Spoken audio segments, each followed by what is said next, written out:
Hello. Hello, Mr. Roger Blair. How are you doing, sir? I hope you are good. Yeah, we're going to do Gemma'S replay. It's about an hour. Chat for a little bit before we end that hour, I hope. This one's kind of a long one, so hopefully we'll get to chat. I hope you're having a good weekend, sir, or had a good weekend, I should say. Good, good, good. Yeah, I've seen you out and about. I saw you in Mr. Browndorf's, and you're there a lot. That's good. I like Brown. He's a good guy. Nice young man, as I would say. Yeah, I sneak in, hang out a little bit, then I move along. It's been crazy. I'm surprised Latro hasn't popped in yet. Crazy dude. I didn't get my goofy jokes before I started, but I switched to Sundays because I figured it'd be a nice way to end the weekend. I got a lot going on. Pop's kind of in a nursing home therapy rehab. Last Thursday, what happened was he fell and fractured his hip and had to have a rod put in. Did really good for a 92-year-old. So I'm impressed. I expect him to be there maybe 2 weeks, 3 tops, depending on how he does. That's the key. That's what we're trying to tell him. You want out of there, you got to show him. So I've been in the house trying to get why the house is empty because the son moved out too. So while the house is empty, I've been working, trying to get stuff done while nobody in my way. Plus running back and forth visiting him because he's just right up the street. So make sure he gets a real cup of coffee every so often. Took him some clothes. Been in a damn hospital gown for a week. And it's like, dude, I'm ready to go get your clothes. Well, go get me some clothes. One of your uncles have been in a nursing home for about 2 years now. Yeah, it's rough when they're kind of stuck there. I'm trying to avoid that with him. He worked his butt off for this house. I'd like to see him go in it. I mean, he is 92 years old, so bless his heart. I mean, if I have to bring people in to take care of him, then so be it. But I'd like to keep him here as long as I can. I'm the only one close enough. Well, he's got 2 other sons. Oh, we had 4 boys, but we know my youngest is gone. Or his youngest is gone, my little brother. But my 2 oldest brothers, they both. One lives in Tennessee, and the other one's got a big, has a family. So, and a wife that's not in the best shape herself. So it's me, and sometimes it's like watching the blind lead the blind. But I would like to see him come home. He's moving pretty good. He's ready to come home, but he's got to prove to them that he'll stay on the walker. That was the problem I had before he had the accident. His knee gave out because he has a bum knee, and they won't do surgery on it. But yeah, it's rough. My mom spent quite over the last few days in the nursing home. Then she finally got to come home, and then she had to go back to the hospital, and that's when she left. It's been 10 years. It's hard to believe she's been gone 10 years. I got a dog that's upset because not only did his master leave him behind because he didn't want him living in an apartment by himself while he worked all the time. And him and Pop got close. So he watched Giles leave, then Pop get wheeled out. And he's like freaking out. It's like, where's everybody going? So he's been kind of a handful, a little bit of a whiny. That's why I keep looking around because he keeps whining. At night, he's real bad. He usually sleeps with Giles and Dad. But he's been with me. He's stuck it out. I just hope he can hang in there for another 2 weeks or 3 weeks. They told him 2 months, but they never stayed out. I'm just rambling now. But yeah, I told my kids, don't put me in a nursing home. If you can't take care of me, I'll go. But, I have plans. I've got arrangements already. So if something happens, I'm taken care of one way or the other. What are you doing? Oh, I thought he was on my bed. I'm not used to him really hanging out with me because he always hangs out with them. So now he's like all over me. I'm not used to that. So, but yeah, tonight in and kind of all to her new book out, Uninvited. Uninvited, her extraterrestrial book that just came out. Please check it out. It's on Amazon. Just look for Gemma Jade Books. I'm gonna do the her extraterrestrials and missing in the woods one from about 2 years ago, in July 22. So yeah, a few years back.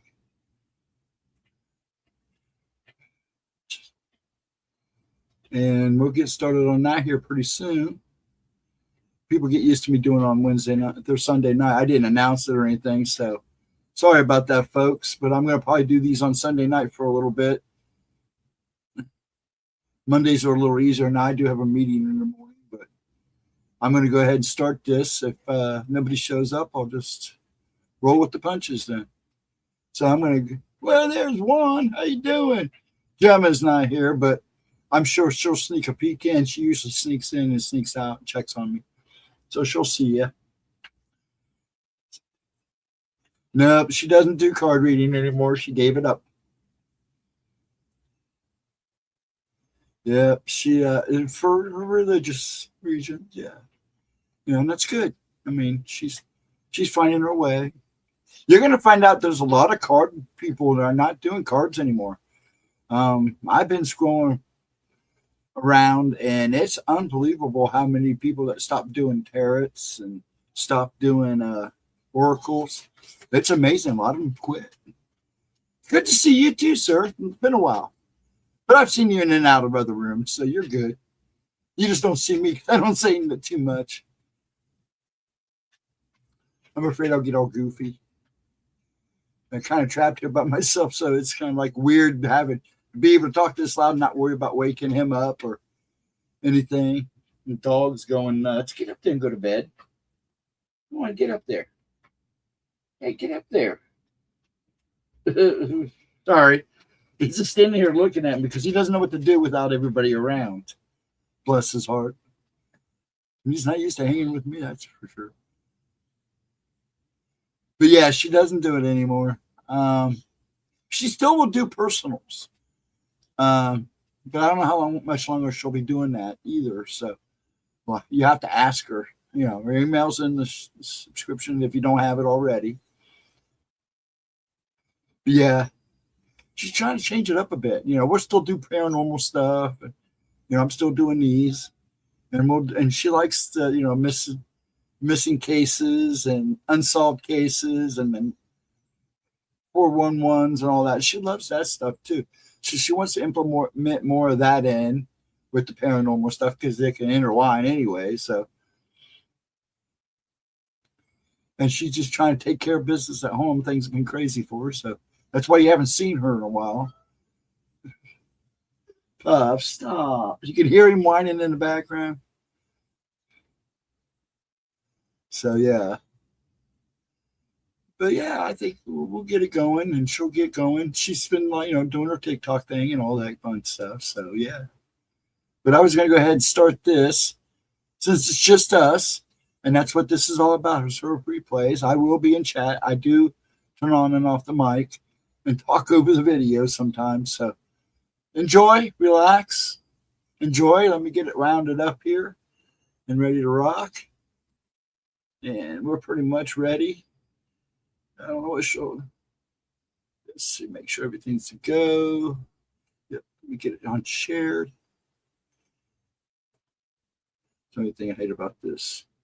I don't have my other screen up anymore. So there we go. Share. Let me make it big. There we go. And I'll get it. Oh, it's not on there. Where's it at? Wait. What happened? Why did it start sharing? It's going to be a there we go. That was weird. I will say it feels so good to be back in front of the camera and back in the bottom with you guys after the 2-week hiatus I took for some family stuff and just a little chill time for myself. But I am back in full force. Yeah, that's a while ago. This was much. And with that being said, let's jump right in. When the average person in the July. United States or Canada thinks about a dangerous place to go and somewhere they would want to probably stay away from, I doubt the national parks and other beautiful woodlands of the world, which showcase the gorgeous scenery and landscapes of Mother Nature herself, would be something that would come to mind. It's a fact, though, that this should be the scariest place of all for any of us.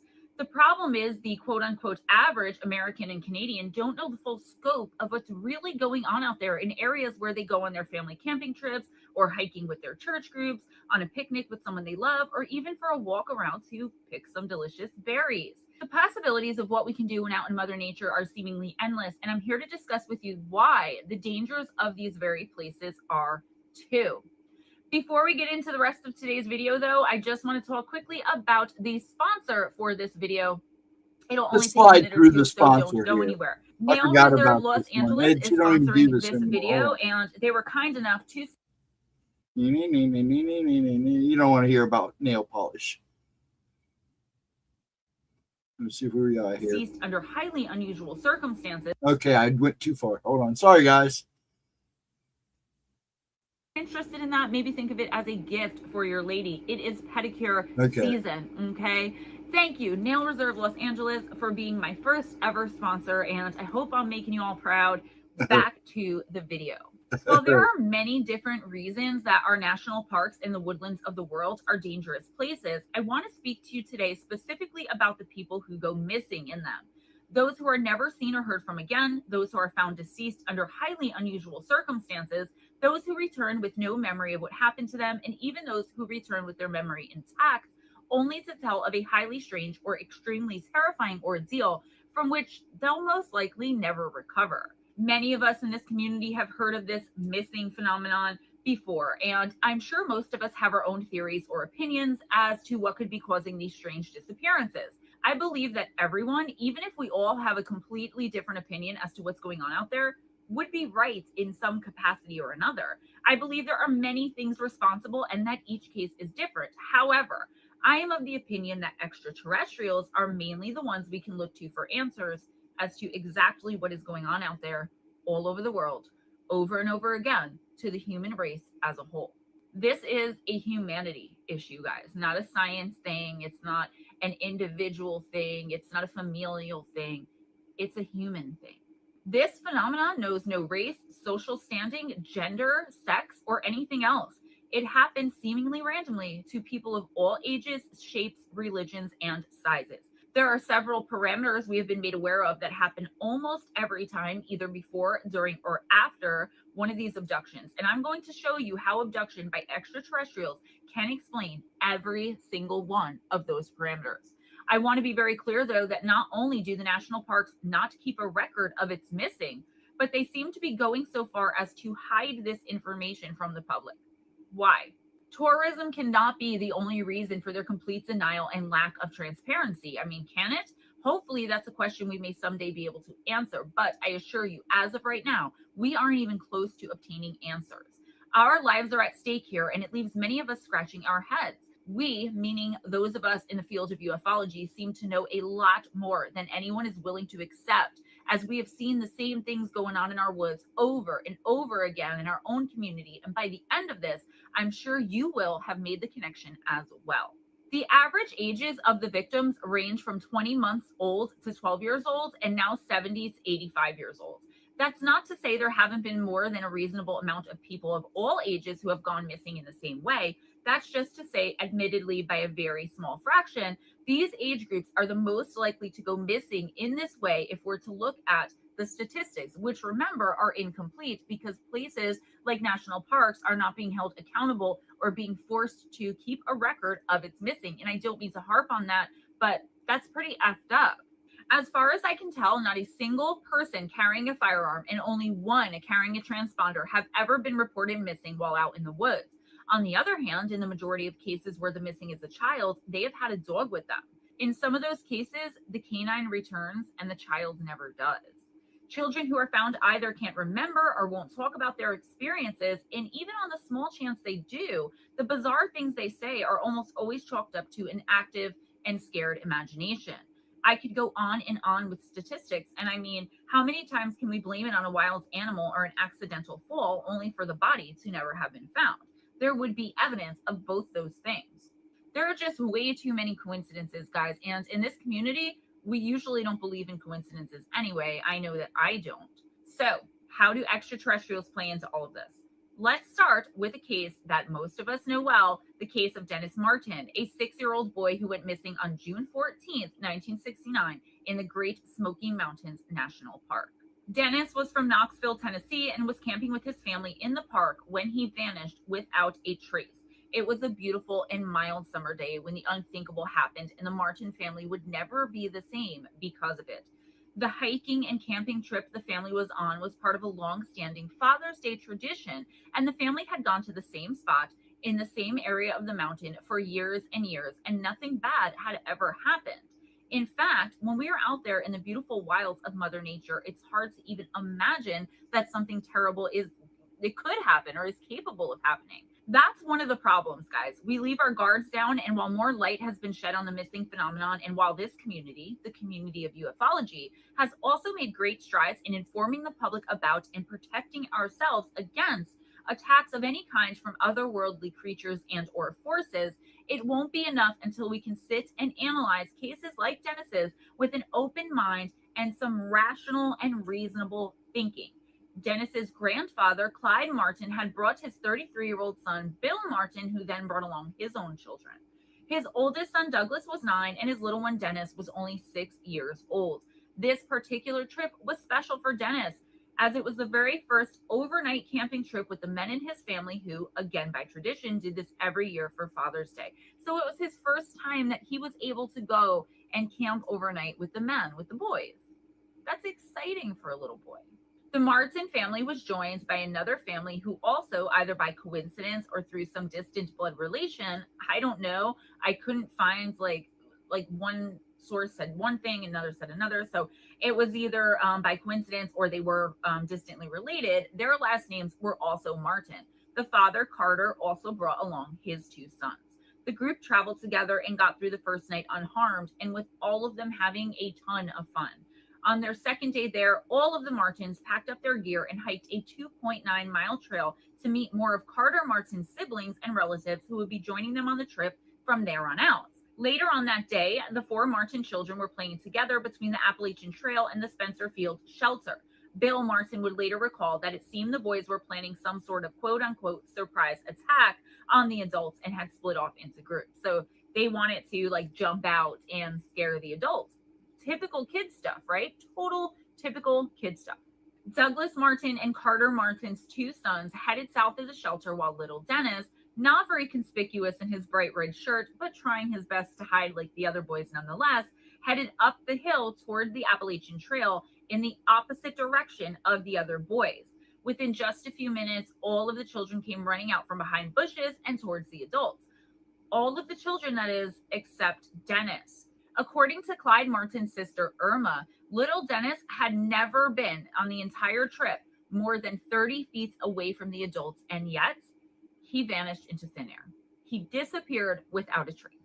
Dennis's father, Bill, said that within 3 to 5 minutes, he was extremely worried and started calling out for Dennis, and that he had taken off on a full run right up the Appalachian Trail in the direction of Russell Fields, and Clyde Martin went in the opposite direction towards Thunderhead Mountain.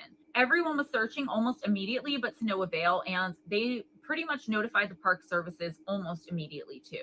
A complete search effort coordinated by Chief Ranger Lee Snedden was initiated the following morning at 5 a.m. The search for little Dennis Martin became one of the largest search efforts in National Park Service history, lasting from June until the first couple weeks of September that same year. There were comprehensive grid searches, and every available resource was used more than once in the hopes of locating Dennis, or at least a clue as to where he could have gone or what could have happened to him. No trace of him was found, and no clues as to what his fate was either. There was an unprecedented amount of press attention given to this case for the time, and still no tangible leads were unearthed. It seemed as though little Dennis Martin walked away from his friends while they played, and his family was within feet of him, and then he walked right off the face of the earth. There didn't even seem to be any evidence the boy had ever been there. That's how little there was for investigators and the families who work with in this case. It was extremely bizarre and even more tragic. There's more rumor and speculation than anyone would ever know what to do with regarding this case, but here's where I ask you, is it possible? Could Dennis Martin have literally gone off the face of the earth? It's impossible for us to truly know, and that's what makes Dennis's case and other like it seem dismissible and completely lacking credibility to the non-believer and to the skeptic too. Remember, guys, the skeptic has to be right every day. The believer only has to be right once. But skeptics have a field day with this case because they're like, show us the evidence. And we're like, yeah, we wish we could, right? People don't just vanish into thin air. They have to go and end up somewhere. A 6-year-old doesn't run away to start a new life, and no evidence has ever been found to show that Dennis was abducted by a stranger or that any form of animal predation or human element was involved. Both would have left either witnesses of some sort or, at the very least, a freaking clue. Admittedly, the thoughts of a child being abducted by extraterrestrials in the woods or otherwise makes not only the act itself, but our own lack of answers even more unsettling. It's a child, especially if we keep in mind that the ones who come back often describe the same horrible and oftentimes painful medical procedures being conducted on them for children and adults. Also, in many of the cases of child abductions, they claim to have met what they know to be hybrids as well. Leaving behind for a moment national parks and public land areas to discuss the missing in the woods in general. Take Jesse Long, for example. In 1957, he was just 5 years old when he said he was abducted for the first time. He was exploring some woods near his house with his brother, and they were just messing around and doing what young boys do when outside in nature. Nothing nefarious or strange going on at all. Jesse claims he came upon a, quote, round structure in a clearing, end quote, and he and his brother approached out of simple childhood curiosity. What was only described as, quote, a tall figure, end quote, appeared out of nowhere and somehow paralyzed the boys. Jesse recalls being brought into the craft and laid out on a cold table, and there were more figures now tall and just like the first one, and he said he could feel them poking and prodding all over his legs. Jesse claims over the course of his life that he was abducted repeatedly, even saying he had sperm removed from his body in order for the extraterrestrials to crossbreed his DNA with one of their females. As time went on, the abductions became not only more traumatic, but more painful and invasive as well. Jesse Long not only claimed a foreign object was placed in his leg the first time he was ever abducted, which, by the way, remained there for more than 30 years. But there seems to be tangible proof of this, as the object is said to have been removed finally by the Southwest Research Institute in Texas. So they actually did remove a foreign object from his body. The official lab report regarding this foreign object came back and stated that the object had unusual characteristics which could neither be defined nor explained, presumably by modern science. In 1990, Jesse was driving in New Orleans when a bright light appeared, which he knew was an extraterrestrial craft. He was brought on board and handed a baby. He was told the infant was his, and when he looked up and saw at least 9 other children, all ranging in age, he knew immediately and intuitively that those children were also his. So what is all this? This all started with a young boy simply playing and horsing around in some woods with his brother. Of course, there's much more to Jesse's story, but I just want to show that the basics here are always the same. Whether hunting or camping or whatever you're doing out there in the woods or playing near or in your own backyard, there's nowhere to run or hide once you're chosen. Were Jesse and Dennis chosen, or did they happen to be in the wrong place at the wrong time? That's the million-dollar question. There is absolutely no doubt there's a sort of pattern to these vanishings and possible abductions. People are going missing literally in the blink of an eye. More often than not, as in most of the children, and as we have already seen in the case of Dennis Martin, the parent or adult in the situation will literally blink, and the child's gone. It happens with adults too, but it's much more common in the case of children. There are also the patterns of inclement weather drastically hindering any search efforts for any of the missing. It's almost as though who or whatever is abducting them needs a bit more time or something like that. Going forward, I'll be speaking of these cases as if it is a fact that these are extraterrestrial abductions because, well, in the opinion of many, including myself, that's exactly what they are. Berry pickers go missing a lot too, and while many theorize the Fae are wholly responsible for this type of disappearance, I have to agree. Yes, I do feel that the Fae have a lot to do with it. It could also be, though, that the extraterrestrials looking for a certain type of victim could be luring the people to these berry bushes and then making their move.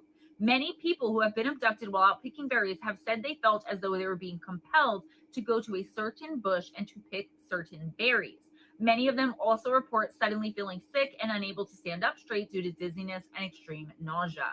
Many of the abductions happen in, near, or around boulder fields as well, and it's also quite common for people who have gone missing to turn up deceased to be found in these fields. Coincidence? No such thing in this field and community, I reiterate. There is a connection between extraterrestrials and each and every one of the parameters and the missing phenomenon. Another one is people who are in some woods somewhere for some reason who, either months or even years afterwards, start having nightmares or vivid memories of being abducted, though it doesn't seem to them like a real memory because they have no recollection of it actually ever happening to them. The ETs use mind control all the time as it suits their needs. So why is it so far-fetched to believe that in these particular cases that they don't have the power to suppress or even erase the victim's memory? And don't even get me started, because it's a whole other series of videos on shield memories. Let's move on and take a look at what has come to be known as the Allagash abductions. In August of 1976, 4 artists were on a camping trip together near Allagash, Maine. Everything was normal again until it wasn't, and the 4 of them each spotted the same orb hovering above some nearby trees. The men's names were Jim and Jack Weiner, Charles Foltz, and Charles Rack. Jim was the first to notice this orb on the second night of the trip, as it hovered for about 30 seconds and then vanished completely. It was easy at that point for the men to have just brushed it off as some form of unexplained anomaly at that point. That's what many people actually think happens to a lot of the missing, that they see, hear, smell, or otherwise notice something strange, but that they can't explain and are able to easily brush it off because of that. They convince themselves they're quote unquote losing it from being out in the woods too long or lost, and then before they realize what's happening, it's too late and they're abducted. On the 4th night of the trip, August 20th, all 4 men were in a fishing boat when the bright orb appeared in the sky again, this time hovering above them.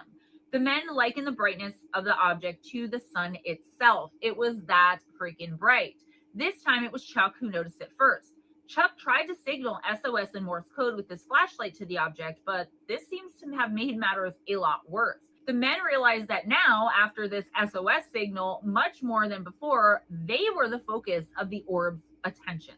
Suddenly, another, even brighter light shot out of the original one and started to follow the men in the water as they tried to very quickly paddle themselves back to the shore. The men collectively lost time. They remembered paddling in the boat, and then the next thing they knew, they were back on the shore, the light still above them, only to blink out in an instant and once again vanish. The men looked around at each other and at their camp and immediately noticed a few things were very strange and definitely off. First, their fire, which they had started mere minutes before going fishing, was burnt out and cold. This would suggest that they had been gone for several hours instead of, again, the few minutes they actually remembered having been gone for. The men were incredibly fatigued, and it was all too much for them to think about right then, and so they retired and went to bed for the night. The men spent 6 more days in the wilderness without seeing the orb again. When they went home and told their family and friends about what they'd seen and experienced, nobody believed them. However, in 1988, brothers Jack and Jim Weiner started having horrific nightmares, which included themselves and the other 2 men they had camped with back in 1976, sitting naked on a beach and being scared out of their wits. Jim decided that enough was enough and decided to contact UFO researcher Ray Fowler to see if he would be able to help them in any way. Fowler suggested that all 4 of the men undergo hypnosis, and all 4 agreed. They made an agreement with each other that each man would go separately and not tell any of the others what they had uncovered, if anything. Each of the men went under hypnosis, and each man also described in terrifying detail how they were not only abducted but also probed by aliens during that camping trip back in 1976. The aliens took samples of the men's body fluids and skin. Each man remembered something different that the others didn't. For example, while Jack vividly remembered the horrifying faces of the aliens and that they told him not to be afraid but to listen to and do as they said, Charlie was able to describe the ship better. He recalled it being like a doctor's office and how the extraterrestrials put a panel over his body and scraped skin off of it. Chuck said he had a clear view of what they were doing to Charlie and described further what they had done to him and the tools that they used to obtain these samples. He claimed the instruments were silver with curves. He also remembered feeling like Charlie looked like he was in a lot of pain during these procedures. Ray Fowler brought all 4 men together upon completion of their individual hypnoses. Not surprisingly, all 4 men recounted the exact same events. All 4 of the men also passed several polygraph examinations. Of course, there are skeptics who believe the men were simply having nightmares from watching too many scary science fiction movies on TV. All 4 men, however, maintain that what they experienced and remembered was absolutely real and 100% the truth. As terrifying and as horrific as this account may be to some people, it's not very unique by any stretch of the imagination as far as abductions go.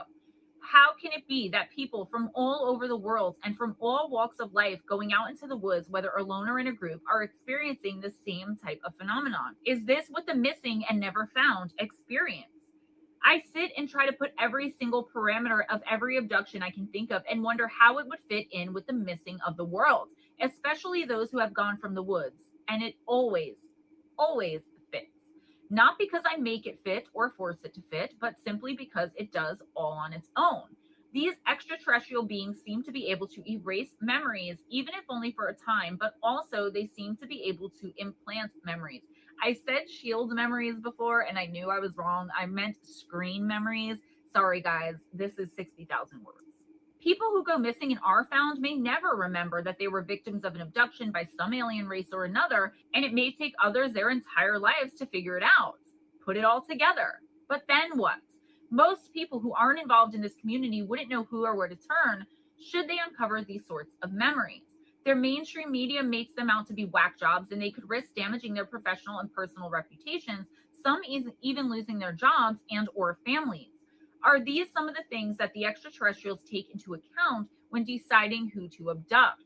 Could it be that they choose people based on whether or not they would be willing or feel able to come forward at some later date and time? Could it all be random, a wrong place, wrong time type of scenario where some poor unlucky man or woman is out for a walk in Mother Nature when they come across something lying in wait for a lone traveler? Of course, as of right now, these are unanswerable questions and ones we may never know the answers to, but it's something we should think about nonetheless. They say once you get involved in this field, even if you aren't a believer or an experiencer, you will be before long. This too has been proven time and time again. Why? Could it simply be that word again, coincidence? Or could it be possible that the extraterrestrials somehow know who's looking into them and want to teach them some kind of lesson? The questions go on and will run your mind in circles if you allow it to. What is it that these beings want? There has to be an infinite number of extraterrestrial entities described across thousands of accounts worldwide. Even in the woods, there's no standard race of entities who are going around and abducting, experimenting, and possibly killing off human beings one by one or a small group at a time. What about that? What about groups who go into the woods but never come out? Groups of people who are found by search and rescue under extremely bizarre and definitely unexplainable circumstances. Let's explore a case or two and discuss how, if at all, it fits in with my hypothesis that extraterrestrials and their experimentations on us are a big part of what's going on with all these missing people in the woods. Perhaps the most famous or possibly infamous case in which a group of people went into the woods for some reason or another and died, not only tragically, but also under extremely strange circumstances, is, you guessed it, the Dyatlov Pass incident of 1959. There are some who say this mystery has been solved and that it has a rather mundane and ordinary explanation. There are those of us, though, who know better. In January of 1959, a 23-year-old named Igor Alekseyevich Dyatlov led a team of 8 experienced hikers on a journey to reach the peak of Otorten. I'm sorry about the mispronunciation of the names and places. Otorten is a mountain in the northern Urals of Soviet Russia. Most of the 8 travelers who accompanied Igor were from the Ural Polytechnic Institute and were in it mainly for the adventure of it all. Before he left, Igor told his sports team that he would send them a telegram as soon as they got back from their trek. The telegraph, however, was never sent, and not a single one of the 9 hikers who set out that day, including Igor, were ever seen alive again. As each body was found one by one in the coming weeks, the bizarre and gruesome injuries to the bodies of the deceased left the investigators not only baffled, but absolutely repulsed. What had happened to these 9 young people who were innocently out for some adventure in the Ural Mountains? Some of the bodies were missing their eyes, another missing his tongue. Still others were hit with a force which was likened to that of a speeding car, which made no sense by any stretch of the imagination, considering the fact that there were no motor vehicles on the snow-covered mountains at the time. No one can make any sense of it, and this is where I bring you my theory, and I am by no means alone, that these young people died as the result of possibly alien experimentation, which went somehow horribly awry. The Soviet government seemingly understood the implications and very quickly closed the case, stating the group died of hypothermia and were possible victims of an avalanche. These thin explanations weren't even likely and weren't going to satisfy the public for too long. The families of the victims especially wanted answers. There were too many lingering questions that hypothermia and a possible avalanche just didn't clear up. The Russian government did finally reopen the case in 2019, but there is still no reasonable explanation that has been given for what happened more than 60 years ago up in those snow-capped mountains. It's been left to armchair detectives and internet sleuths to try to come to some sort of rational conclusion or explanation as to what actually occurred up there. However, nothing concrete has ever been gleaned, and more questions than answers still remain to this day. There were cameras and diaries discovered at the site of the hikers' camp. Investigators were able to conclude that on February 1st, 1959, the group began to make their way through the path leading to Otorten. The path was still unnamed at that time. The climate was hostile, to say the least, but the team pushed their way toward the base of the mountain. As they did this, they were hit with incredible snowstorms that ripped through this very narrow pass. Due to the decrease in visibility, the team lost their sense of direction, and instead of moving towards Otorten, they accidentally deviated and went west. They eventually found themselves at the slope of another nearby mountain.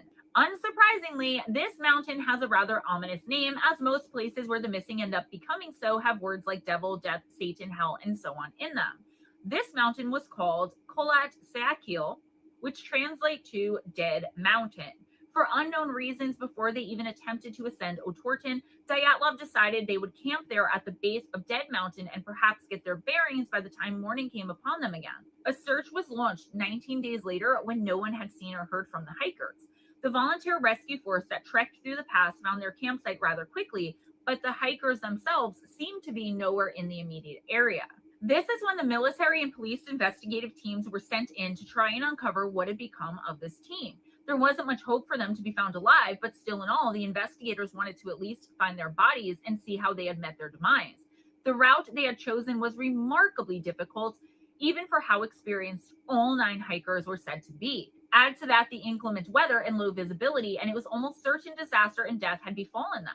Accidents were a real danger, even under the best of conditions. The investigators went into this believing that some random accident had befallen the team due to the treacherous and rugged, not to mention snow-filled terrain. It should have been an open and shut case in their minds. The fact that they eventually found the bodies wasn't what surprised them, though. The state of the bodies, as I previously mentioned, was the terrifying and most confusing part of the entire effort. It was always meant to be a recovery mission. Nobody could have ever foresaw in their wildest dreams what was to come next when the bodies were examined. The bodies were discovered scattered about the base of Dead Mountain 6 days after the initial search was launched on February 26th. A mystery that still persists to this day would be unearthed. All of it leading, in the opinion of so many, to experimentation and possible abduction by extraterrestrials. The condition of the campsite was the first red flag to the investigators. The tent had been cut open from the inside and it was nearly completely destroyed. Almost all of the team's belongings, including several pairs of their shoes, were left behind at the campsite. Whatever had taken place here, the hikers had seemingly left in a major hurry. Investigators next came across 8 or 9 sets of footprints, which were later determined to have belonged to the team. Most of these footprints were made by a foot that was wearing neither shoes nor socks.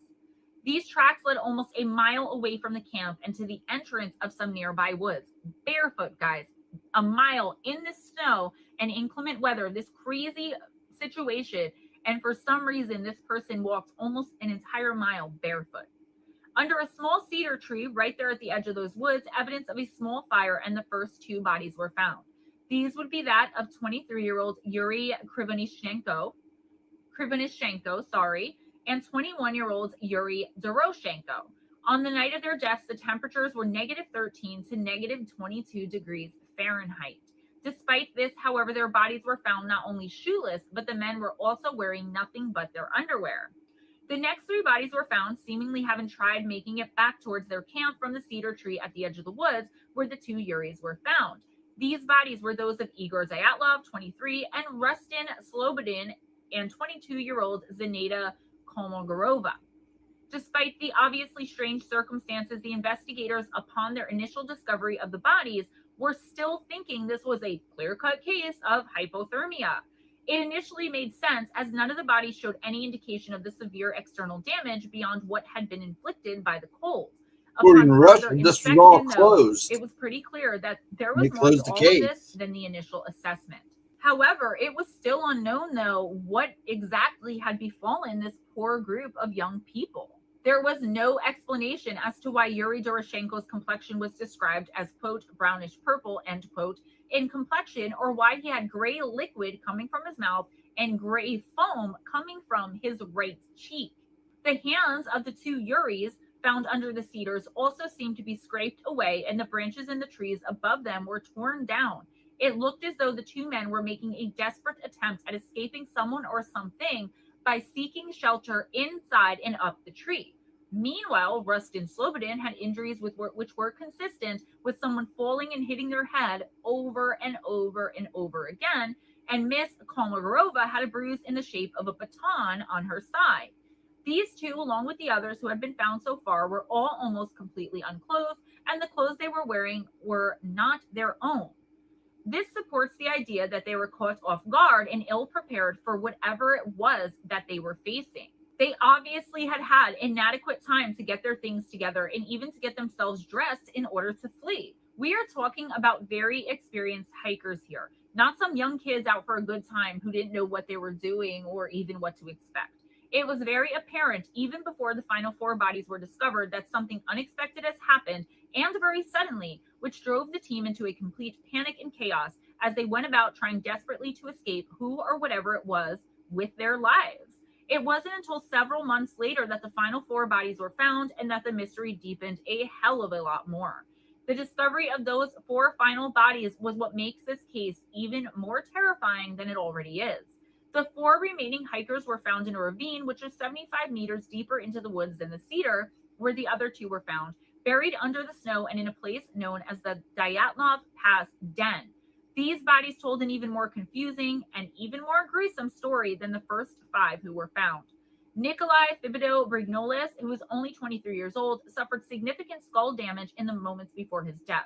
The youngest member of the group, Lyudmila Dubinia, was only 20, and the eldest member, Semyon Zolotaryov, 38, were the ones who had severe chest fractures caused by the aforementioned immense force, which was comparable to that of a car crash. In what many believe was perhaps the most gruesome part of this entire tragedy, Miss Dubinina was missing her eyes, tongue, and parts of her lips, as well as facial tissue and a piece of her skull.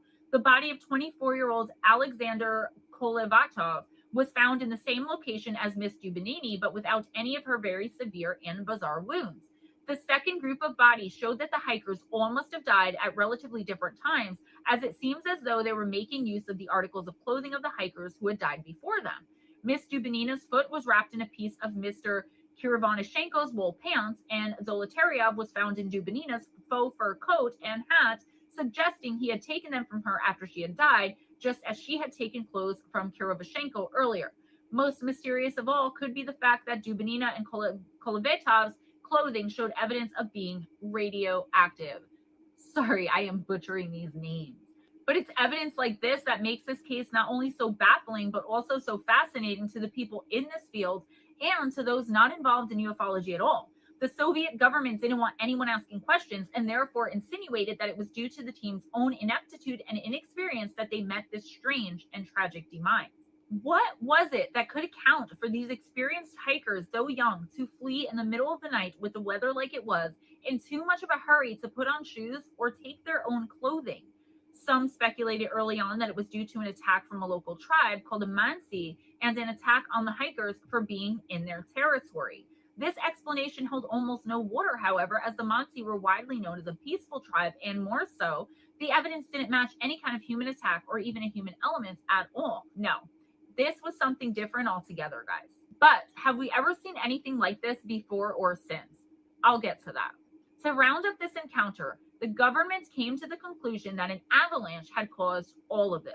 A swift and violent avalanche. The sound of snow collapsing, an early warning of the deluge to come, would have frightened the hikers out of their tents in a state of undress and sent them sprinting for the tree line.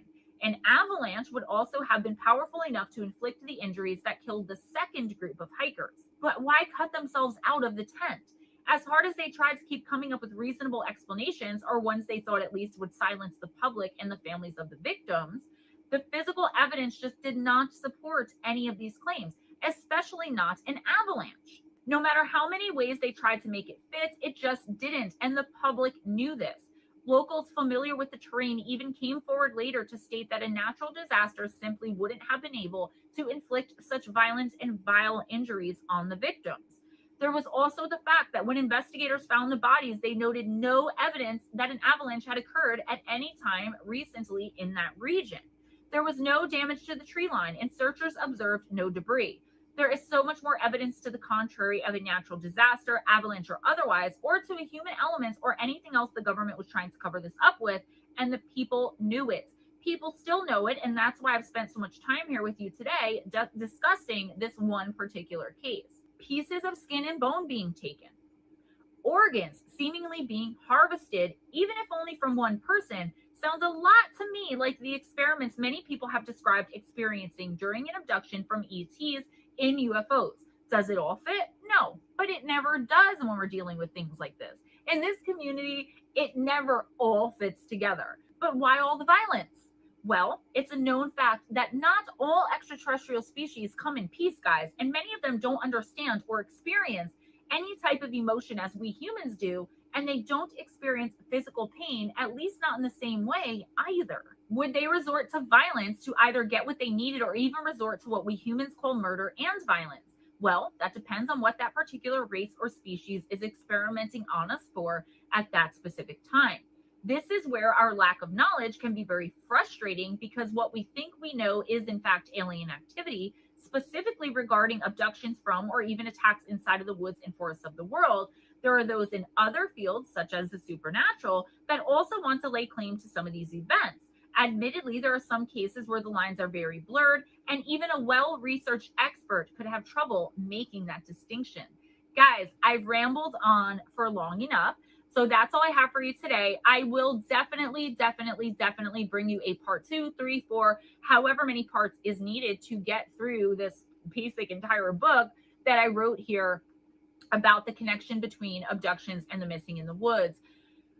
I wrote this completely for something else, for someone else, but I don't think they're going to care. It is my writing. So thank you guys so much for hanging out with me. Please leave a comment below. I really appreciate hearing your guys' opinions and thoughts on all this kind of stuff. And thank you so much for spending this time with me. Please give this video a big thumbs up if you enjoyed the content, if you enjoyed hanging out with me. Spread the love by sharing this video. Share it with everyone you can think of that may want to see it. Share it on your social medias. I would really appreciate it. Subscribe if you haven't already, and if you would be so kind to go on over to my other startup channel, Moon Bear Oracle, I would really appreciate it. That channel is kind of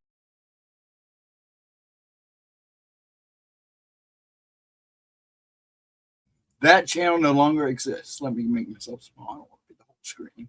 There we go. That channel no longer exists that I know of, unless she holds on to it as a backup channel. A lot of that stuff after that is just old stuff. But thank you for enjoying this with me. Unless anybody wants to hang around and chat, I'm going to call it a night. And I hope you folks have a wonderful weekend. Thank you for coming in and joining the replay with me. I may go back next Saturdays. I only did the last 2 weekends like this because it's been crazy. I got to figure I've got to pop in the nursing home.